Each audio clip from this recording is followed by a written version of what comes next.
বন দপ্তরের ঝটিকা অভিযানে কদমতলার সরসপুর থেকে উদ্ধারে 10 লক্ষ টাকার চিরাই কাঠ। উত্তর ত্রিপুরা জেলার বন দপ্তরের ঝটিকা অভিযানে কদমতলার সরসপুর এলাকা থেকে উদ্ধার 10 লক্ষ টাকার অবৈধ চিরাই কাঠ। জানা গেছে, গোপন খবরের ভিত্তিতে উত্তর জেলার বন দপ্তরের কর্মীরা কদমতলা থানার পুলিশকে সাথে নিয়ে শুক্রবার দুপুরে প্রায় 12:15 নাগাদ কদমতলা থানাধীন সরসপুর গ্রাম পঞ্চায়েতের 1 নম্বর ওয়ার্ডের তপন শর্মা ওরফে তপুর বাড়িতে অভিযান চালায়। অভিযান চালিয়ে অবৈধভাবে মজুত করে রাখা বিভিন্ন প্রজাতির গাছের 250 ফুট চিরাই কাঠ উদ্ধার হয়। তবে বন দপ্তরের ঝটিকা অভিযানের আজ পেয়ে বাড়ির মালিক তথা কাঠ মাফিয়া তপন গা ঢাকা দেয়।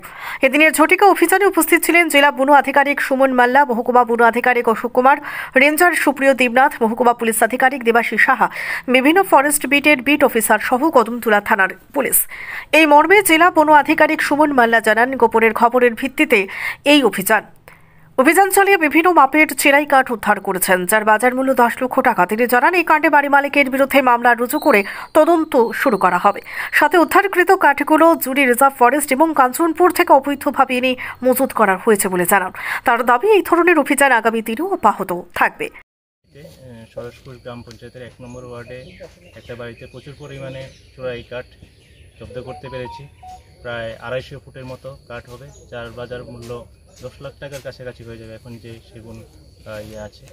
তো আমরা এখন পর্যন্ত কাউকে গ্রেপ্তার করতে পারিনি। মালিকের যে ওনার আছেন, ওনার বিরুদ্ধে আইনানুগ ব্যবস্থা নেওয়া হবে। আর এই ধরনের অভিযান আমরা কন্টিনিউয়াসলি চালিয়ে যাচ্ছি, ভবিষ্যতেও এটা চলতে থাকবে। কোনোভাবে এইসব যে ইলিগাল অ্যাক্টিভিটিস, ওটাকে আমরা এনকারেজ করতে পারবো না। কি নাম? এটা সব কিছু ওয়ার রেজিস্ট্রি হবে, ডিটেলস কালেকশন করে ওনার প্রিভিয়াস অ্যাক্টিভিটি কী আছে সবগুলো কালেক্ট করে ওয়ার রেজিস্ট্রি। এই যে কাঠগুলি স্যার কোথা থেকে আসতে পারে, কি ধারণা বলে প্রথমে? এগুলো মেনলি জুরি আরএফ থেকে আসছে, কিছু ঊনকোটি ডিস্ট্রিক্ট থেকেও আসছে, বিভিন্ন জায়গা থেকে নিয়ে এসে এখানে অ্যাসেম্বল করছে। তো গোপন খবরের ভিত্তিতে আমরা এগুলো সিজ করছি। স্যার, আপনি খুব একটা সুন্দর কথা বলছেন যে আগামী দিনে অভিযানটা জারি থাকবে। তো আমরা দেখতে পেরেছি স্যার, বিগত দিন থাকবে আপনাদের। আমাদের অলরেডি প্রপোজাল দেওয়া আছে যে আরেকটা চেকপোস্ট করার ব্যাপারে, কারণ যে পোরাস বর্ডার যেটা আছে ওটাতে আরেকটা চেকপোস্ট বসানোর আমাদের প্রস্তাব অলরেডি দেওয়া আছে।